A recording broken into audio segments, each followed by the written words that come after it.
Hello and welcome, ladies and gentlemen, to a new edition of the Daily Debate. In tonight's show, we're going to be focusing on the framework of Egypt's national strategy to achieve development and progress. Now, President Abdel Fattah el-Sisi today inaugurated a number of projects affiliated to the General Authority of Investment and Free Zones. We're going to be looking at the President's inauguration and these projects in detail. But before we start doing that, we'll check out the main story affiliated to tonight's topic, where President Abdel Fattah el-Sisi inaugurated a number of national projects affiliated to the General Authority for Investment and Free Zones. During the inauguration, President el-Sisi stressed on the significance of removing obstacles facing investors, adding that the upcoming economic conference would allow investors to present their problems and suggestions. The head of state announced that the state would expand the establishment of various factories in the coming phase in cooperation with the private sector. President el-Sisi expressed the state's readiness to expand technical schools to provide qualified workforce for the job market, calling on investors and businessmen to establish more schools and expressing appreciation and support to the businessmen.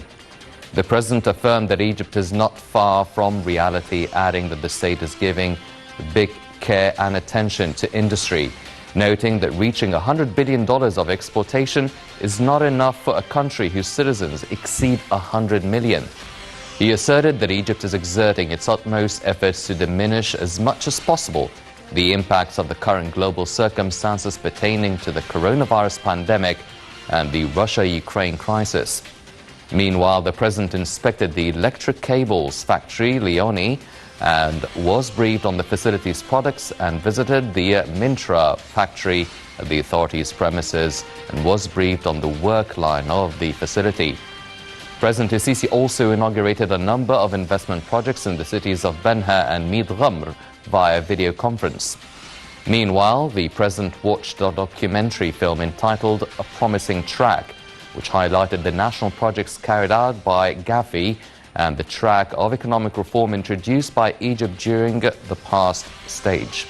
It also shed light on the importance of investment as a main engine for upping the economic growth rate through the implementation of Egypt's Vision 2030, which opened the doors for local and foreign investments in Egypt and helped in the establishment of more free zones, logistics, industrial and technological areas.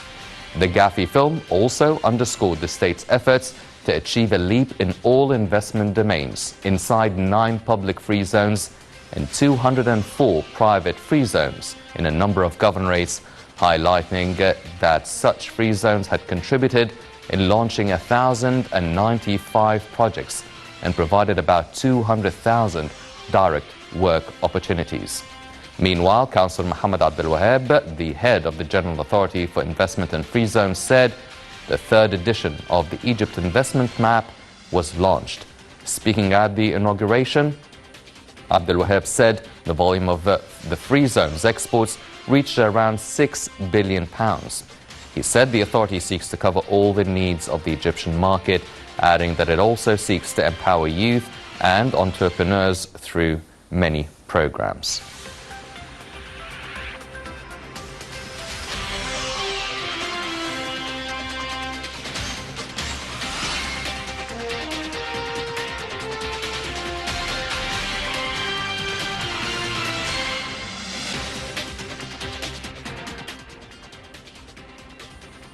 This has been Egypt's main event that took place today, and we'll shed more light on the inauguration and these projects in tonight's episode. But before we start doing that, let's check out this report regarding the President's inauguration of the Gafi projects, and we'll be right back.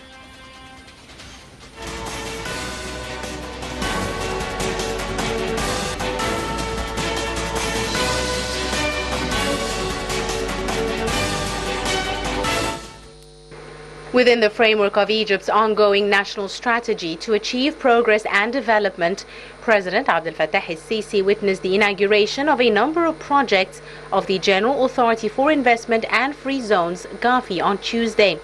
The president arrived at Gafi premises in Cairo's Nasr City to open the new projects. Upon his arrival, the president was received by the Prime Minister Mostafa and a number of statesmen. President Sisi inspected a number of national projects affiliated to Gafi. During the inspection tour, the head of state was accompanied by the premier as well as a number of ministers and senior officials. In his speech, President Sisi affirmed that Egypt is not far from reality, adding the state is giving great care to industries. He expressed his appreciation and support to businessmen, calling on them to build more schools which are related to industry, with the aim of qualifying cadres who can really be capable to enter the workforce market. The president said reaching $100 billion of exportation is not a big number for a country whose citizens have reached 100 million people. Meanwhile, the president watched a documentary film entitled A Promising Track, which highlighted the national projects carried out by Gafi and a track of economic reform introduced by Egypt during the past period.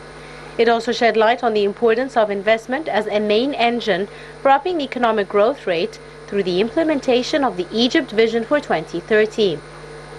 Gafi's film also underlined the state's efforts to achieve a leap in all investment domains inside the 9 public free zones and 204 private free zones in a number of governorates, highlighting that such free zones have contributed to the launch of 1,095 projects and provided over 200,000 direct job opportunities. President Sisi inaugurated via video conference 2 investment zones, one in Banha and the other in Mit Ghamr.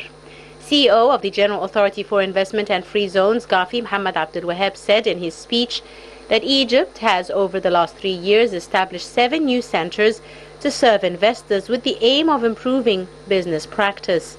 He added these new centers were established in the cities of Fayoum, Minya, Quna, the New Valley, Ismailia, Port Said, and South Sinai. He noted that an 8th center should be opened in the city of Qalyubaya by the end of this year. This will bring the total number of investors service centers in Egypt to 15. He also reviewed a Gafi plan of action to expand services across the country. He touched upon preferential incentives offered under the plan to national and strategic projects in Upper Egypt and border governorates, as well as green economy and artificial intelligence ventures. Abdul Wahab also said foreign investors will be granted a 5-year residence in Egypt to implement their projects, noting that this could be renewed through the implementation process. Earlier, he stressed the authorities working according to a strategy aimed at attracting investments in a number of priority sectors, with business persons to present the most important investment opportunities in various fields and reviewing the preferential advantages offered by the various investment systems in Egypt.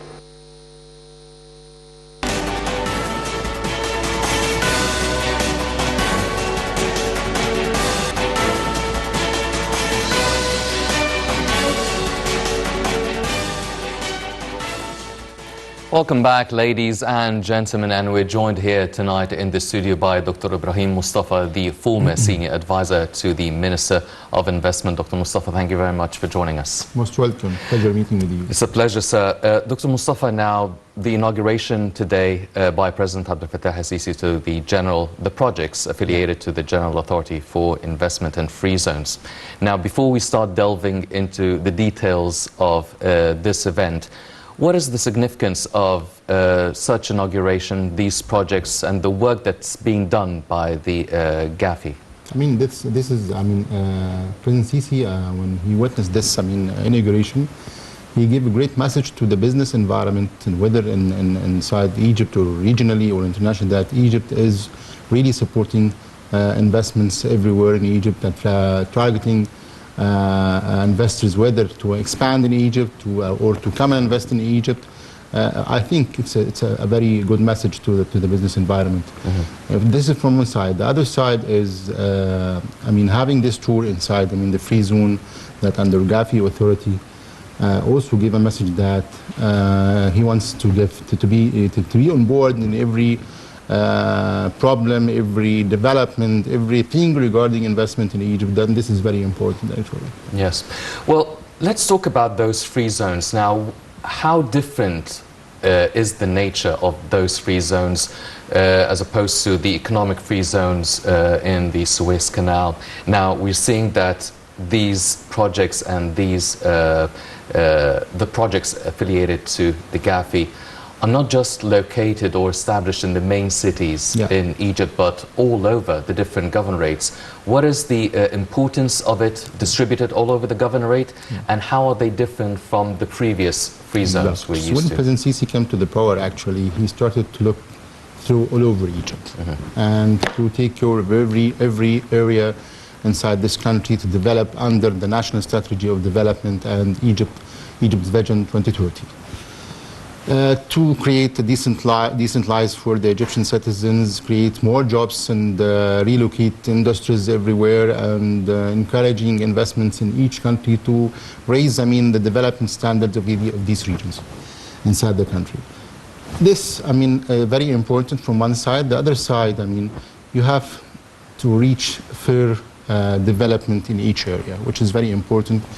Before he came to the power, in the last decades, in the last eras of other presidents, focusing in Cairo and Alex was the main, thing in these eras. But currently, under his era, he started to distribute, the fruits of development everywhere, which is very important, I think.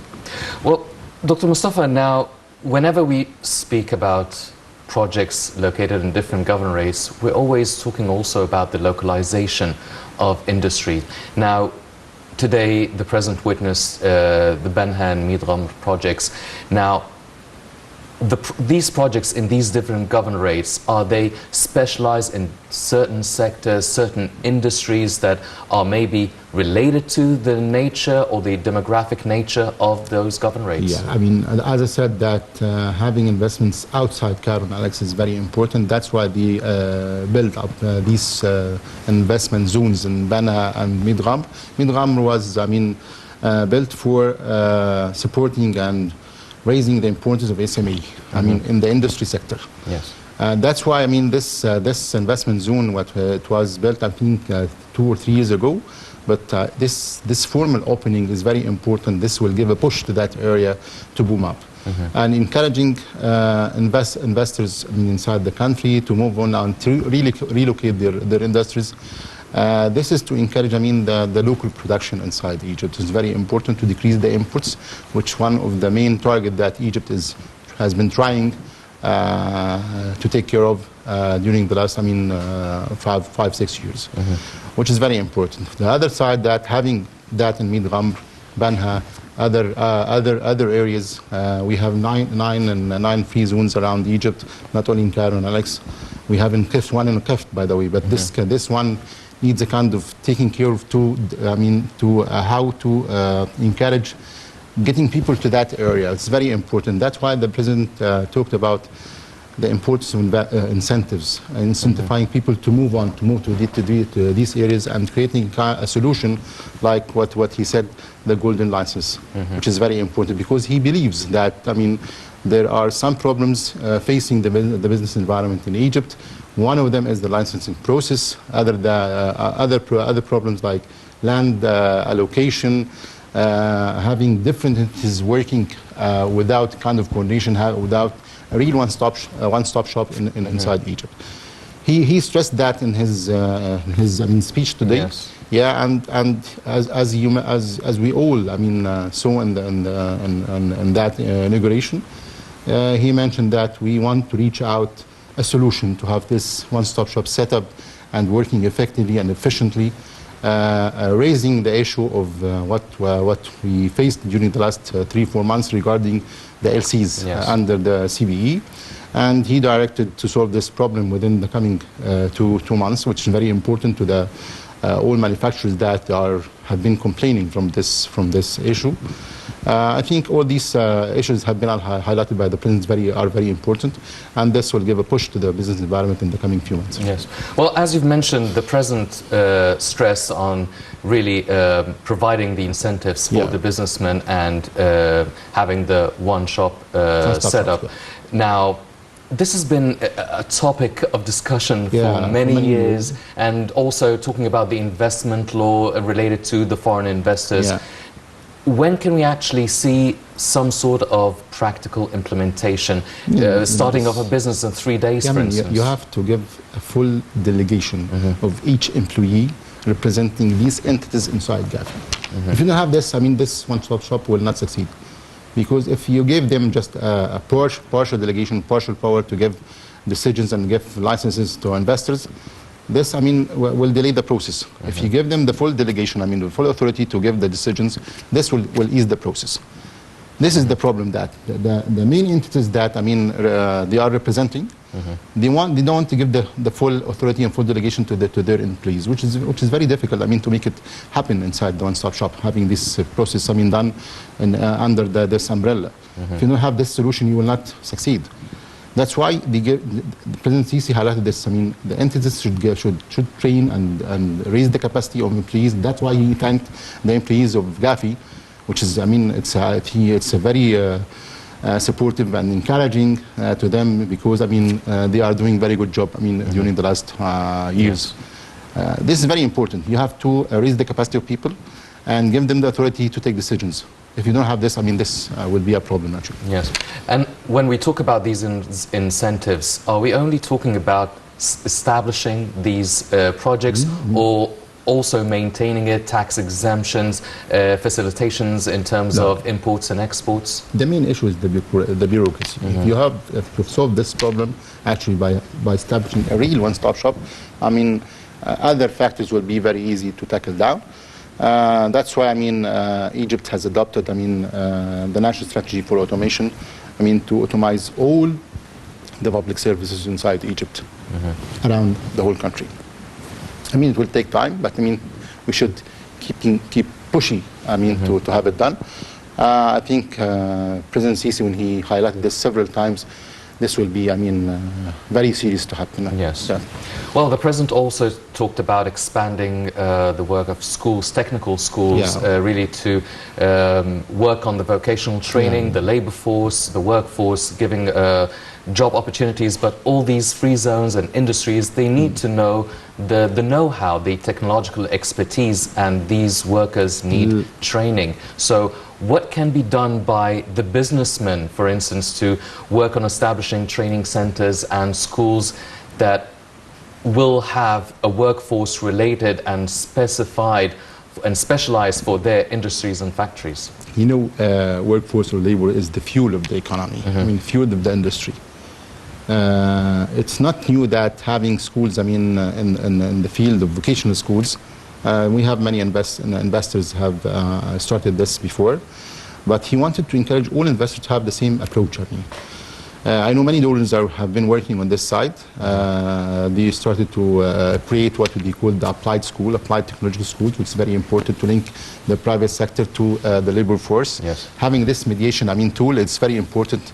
Linking between the factory and the labor force.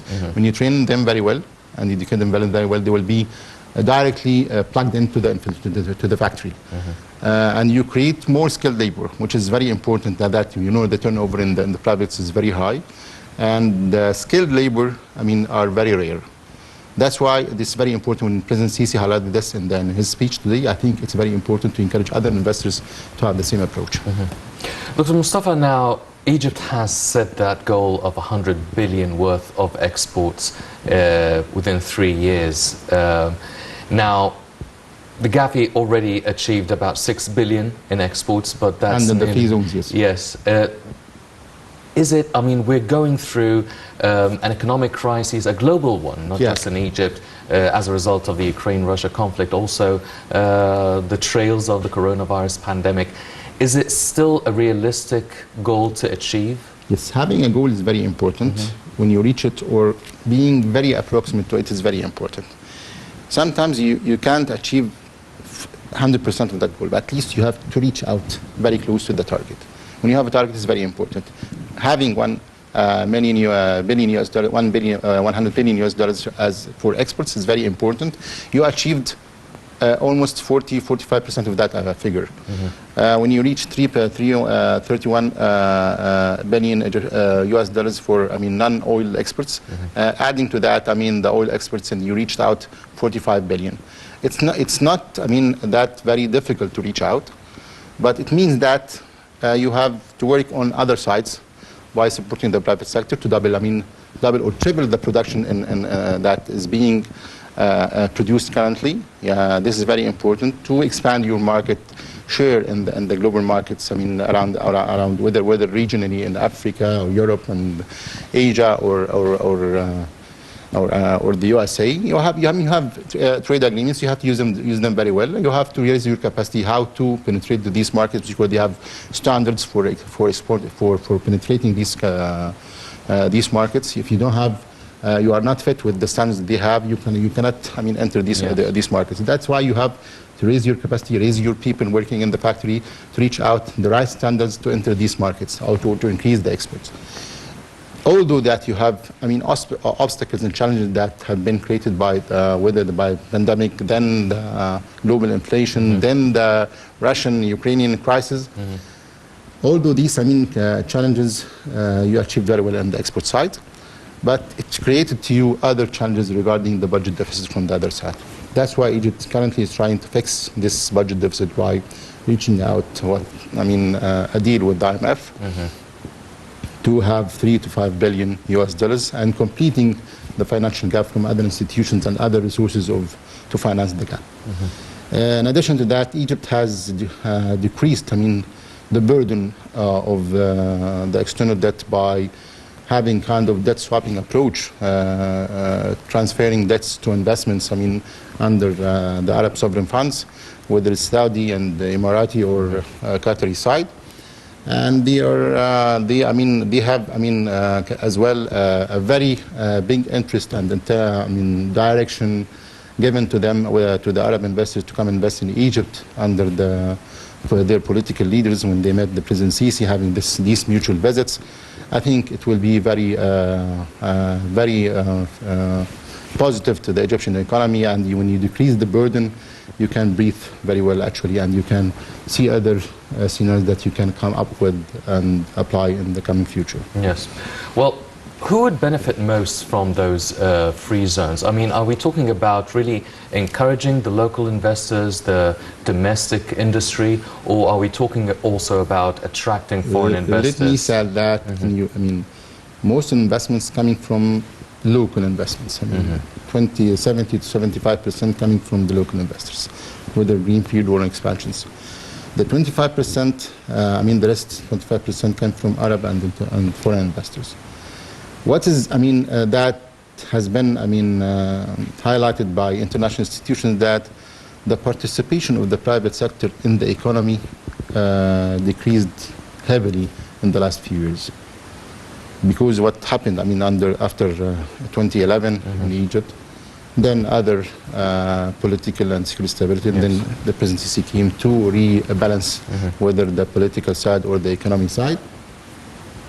I think it's very important to highlight that to increase again the private sector participation in the economy. That's why Egypt has been pushing for having that what you call the document of the states, to get out from some economic activities by selling out its stakes in some companies, and that happened during the last few months and the last year.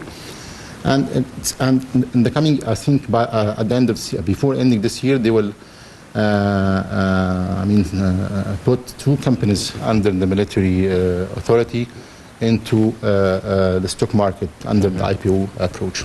I think it's very important that to give this will give a message to the world economy and international institutions that although that you highlighted that Egypt has been getting involved very much in the economy, that was because of the economic and political circumstances in the last few years, and we started to get out gradually from these activities, giving more space to the private sector to boom up and be a real partner in achieving the sustainable development.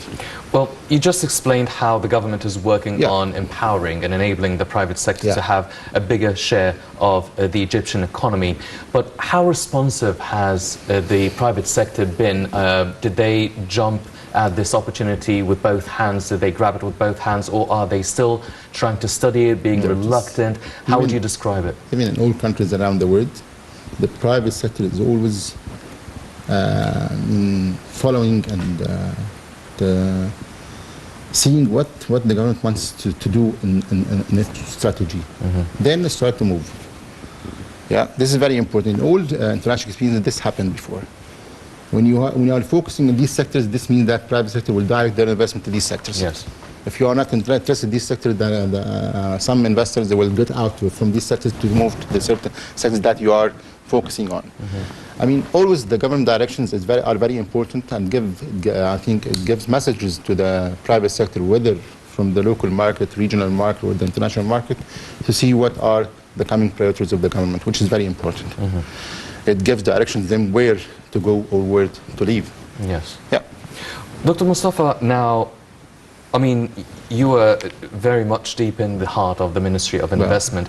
Now, it was in the past. Well, still you have the know-how and the expertise. At least I was in the kitchen. Yeah. So now the whole direction is going for a green economy, an environmentally friendly very good, economy. you raised that. Yes.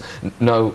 So we're trying to transform, or there is a big transition in different sectors and different industries to really try and establish this new sort of mentality for the industry. Yes. How responsive has the Egyptian industry to that, and how responsive have been the foreign investors to seeing what's being changed on the ground here in Egypt? I mean, going green has become very trending. Yeah. I mean, this happened during the last few years.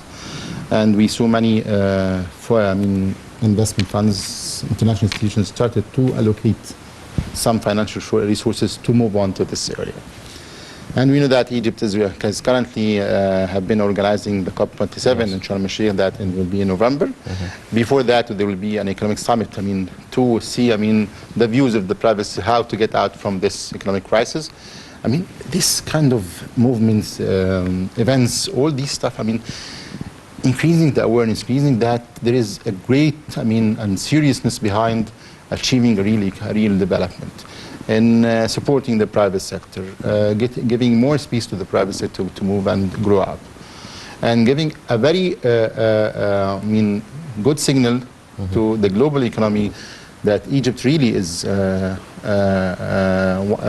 really wants to move on and achieve a great development that touches both the private sector, the Egyptian citizen, and this will benefit at the end the whole country. Yes. That that we want to create more jobs and create decent lives to the people, to improve their living standards, and this will not happen without having these old initiatives, movements, visits, and activities. Yes, definitely.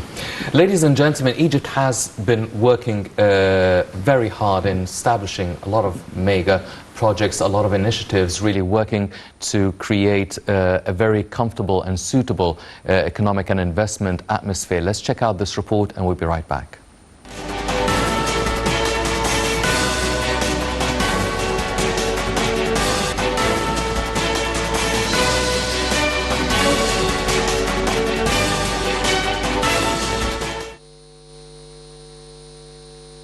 Egypt's national projects, which are being carried out nationwide, are representing a huge opportunity for investors to enter the Egyptian market, with all state agencies working as a single entity to implement these projects.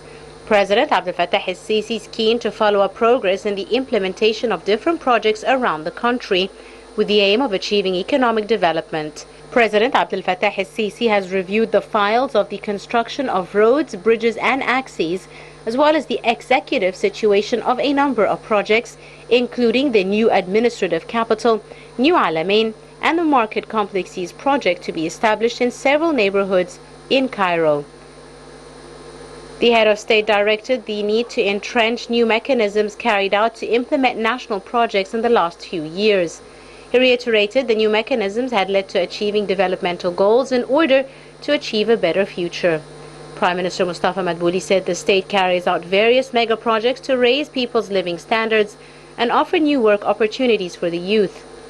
Madbouli revealed progress Egypt achieved in its comprehensive development vision, saying the country is currently implementing 21,000 projects that are set to be finalized within the coming 3 years. Prime Minister said Egypt's Vision 2030 targets to improve quality of life for all citizens in rural and urban areas, adding the country is establishing 30 new cities within the next 4 years at investment cost of nearly 700 billion Egyptian pounds to accommodate 30 million people. He also said that Egypt has been working in full swing to relocate citizens from unsafe residence to new housing units. Prime Minister added Egypt has spent 220 billion Egyptian pounds to develop the railway facility and has achieved surplus in its electricity production after investing more than 500 million Egyptian pounds in this sector.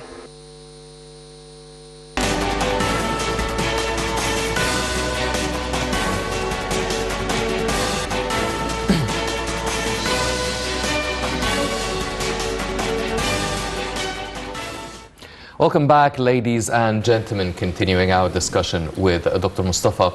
Now, sir, you've spoke about all the things that Egypt is doing to enhance the investment atmosphere here in Egypt, but also with all these leaps forward, there are obstacles and challenges. I mean, on top of everyone's head, the first thing is financing, because it costs a lot of money to transform into a green environmentally industry, using ICT, artificial intelligence, smart cities, smart industries, all these things. And we're going through a global economic recession now. What are the main obstacles and challenges you feel are placed in front of all these leaps? And at the same time, how do we solve the issue of financing? I mean, let's divide them into two categories. I mean, the global challenges that are coming from outside, which affecting all countries around the world. The challenges coming from inside, the internal environment. From inside, the bureaucracy, corruption, non-coordinated work between entities, government entities, cost of finance internally, which is very important. I mean, the process of getting finance as well from the other side. All these things are very challenging to the private sector. In addition to that, what they call that we have raised in the first part of this interview, I mentioned, I mean, supporting and giving more chance, spaces to the private sector to grow up. Which has been, taken care by the government currently. From the global picture, the pensions are coming from everywhere because of the high prices of the energy. The problems regarding the supply chain itself. The rise in the prices of raw materials everywhere. All these things are becoming very challenging to the world. And that's why people are thinking about global recession in the coming year, which will be very difficult. And this means that many companies will try to apply again the traditional way, by downsizing, getting some workers out, decreasing the cost. And this happens, around the world. We should not say that it can't be happen. It will happen. We should expect that, whether at the global side or the local side. Here's the role of the government. To support the private sector. Whether to postpone some dues to the private sector, hurrying up. Getting the funds of the export subsidies again, pay back their dues. Very in a faster way. Because they are waiting months to get their export subsidies, and it's very important to make it happen, because this support the cost of production, and will giving them a chance to be having a competitive edge whether in the local market or the global market. In addition to that, as I said, automizing all the processes of the government services inside the country, and to help this process, and whether from the front office or the back office, linking these to each other. And this means, the government have to exert a very big effort in re-engineering the process of the service. Simplifying the procedures, putting certain procedures, certain time, then certain cost. And this is very important. That's why international report that have been measuring Egypt in the last years, and it was, a very bad rank to Egypt, and it was put under the priorities of the national strategy of the government during the last 4 years to enhance. In the other side, this we have to highlight that the good things that happened, like, I mean, moving Egypt 90%, 90 positions in the quality of roads. I mean, that because Egypt invested very much in this area to enhance and develop the utilities, infrastructure and other things which are very important. These, well, I call enablers to the investment environment, which is very important. All the countries are working on this side. So as we said, that we have pros, we have cons, and we have to work on the cons to enhance the business environment, and from one side and the whole picture of the economy. Yes.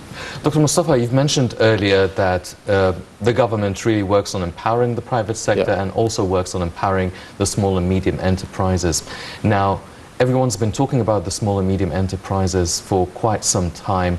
The Egyptian Central Bank also invested a lot of money for the SMEs. And it seems that maybe, as you've mentioned, the private sector are quite cautious, monitoring the situation, trying to see how things are being played out. The SMEs maybe have less of a risk than the big money private sector companies. Now, do you feel that this should be the main focus of the government, to empower the SMEs, especially that it includes, I mean, what we could call a shadow economy, and still working on the financial inclusion? Yeah, I mean, we have, to focus on both, whether the big investor or the SME side. I mean, the bigger investors are, know how to deal with challenges. I mean, know how to tackle down challenges. But I mean, the SME, they want someone to take their hand and to move on. Yes. That's why we have several initiatives that have been adopted by the government, whether the 5 to 7% interest rate for getting loans from the banks, and simplifying their procedures and giving them a chance to have their own way of filing their taxes and all this stuff.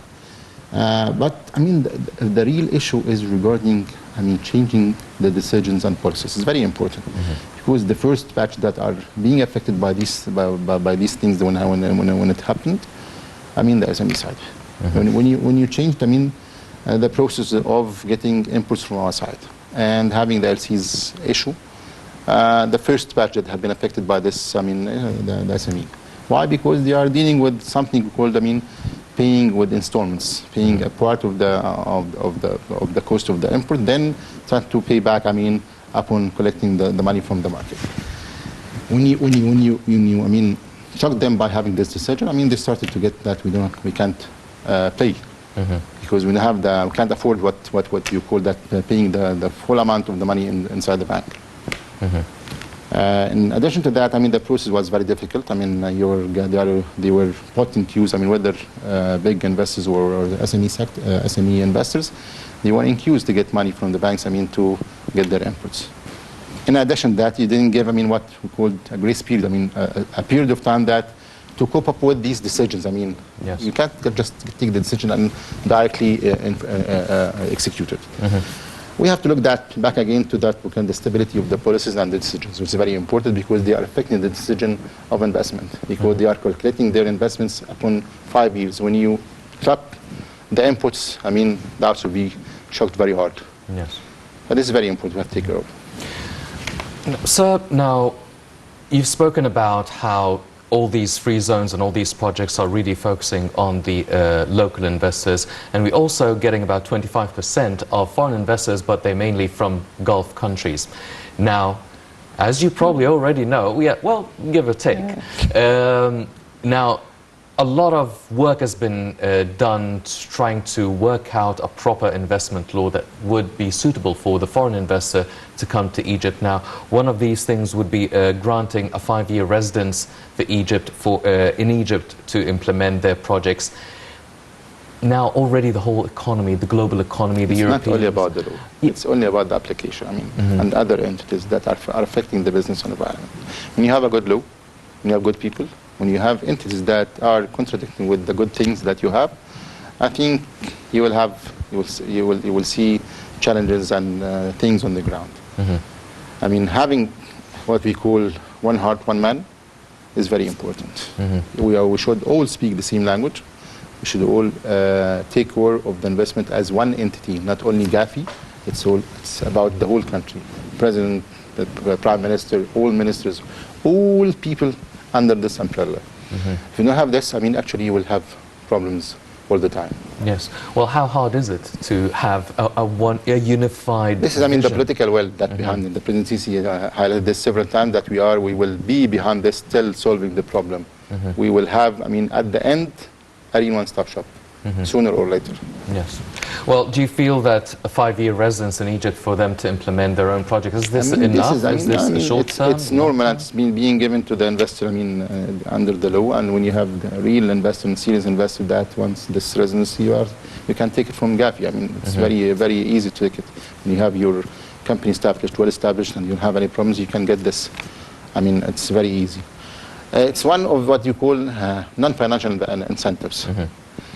But on the other side, when you have problems to get your investments established or being operated, I mean, the residents will be having kind of hidden issue. So now, the whole world is going through a global economic recession. Now, nobody knows exactly when this recession or this conflict, the war, can end. I mean, it could end up very soon, maybe. Nobody knows when. It could even get worse, God forbid. But the good thing in that, I mean, having the oil prices getting down to 82%, which, I mean, coming from 132, which is very important, because it was very high in that time. And getting down, it's very important to have this, because this will affect the prices in the coming. I mean, and the other side, I mean, trying to get, I mean, the food and grains from Russia and Ukraine upon a certain agreement. This way, I mean, slightly and partially solve the problem, till being solved finally at the end. Yes. Well, how can we weather that storm? What is our plan B? Having other scenarios. You have plan A. Locked. You have plan B and C and other. You have to find other resources of getting these, whether grains or finance. You are diversifying your channels of getting, I mean, these things, which is very important. Now Egypt is trying to knock on the door of China and Japan to get, I mean, loans from their side. This is very important to have several resources, several financial from other areas, and this will give you kind of flexibility to move on. In addition to that, I mean, just foreign minister started to talk about, as I said, the debt swapping. Please transfer your debts to investments, and this will, I mean, reduce the burden on the developing countries in their development path, which is very important. A lot of economic experts are saying that maybe the energy sector is Egypt's strongest and biggest bargaining chip in nowadays terms. Now we're working on green hydrogen, green ammonia, solar and wind energy, like all of these things, hydrogen, liquefying natural gas, all these things. Could this be our way out? Egypt has benefited very much from this side, because the issue that happened to Europe because of the central heating that they are applying, and the shortage in gas, natural gas there. I mean, they start to look to other resources of natural gas, whether from Egypt and other countries. And Egypt represents a very good option that by increasing its exports from 2 billion to 4 billion, I mean, just more than 100%. And now the country is trying to rationalize the use of natural gas in the electrical plants in Egypt, to save gas for exports and to gain the hard currency from one side. The other, the Egyptian remittances, the exports and foreign direct investment, the Suez Canal resources, all these, I mean, resources have been, and the tourism, the Prime Minister met, I mean, the tourism sector, I mean, a few weeks ago, and he pushed them, I mean, to work hard to get, I mean, to increase the number of tourists, which is very important to, I mean, to attract more people. And then this will create more hard currency to the country, for the country. And we are supporting your initiatives wherever you go and what you want. Yes. Well, one final question, because we're running out of time now. You've mentioned that Egypt is having an economic conference. You are very greedy to get more questions. Well, I mean, how much time do you have, sir? Okay, so, and we still have the COP27 in November. What sort of conclusions or what sort of results would you want to see in terms of investment coming out of the COP27? You know, many international institutions, I mean, financial institutions are allocating money, I mean, funds for renewable energy, green energy, or things are green or even the blue, economy. Yes. I mean, we have to benefit to get use of that, conference, because it's on our land, and will give a message that Egypt is following and fitting up with all global standards in this side. And we are very ready. We have many projects in domestic to be green, and that's why we need these international institutions that participating in this conference to start direct their money to these projects, which is very important. I think we have to use it very well.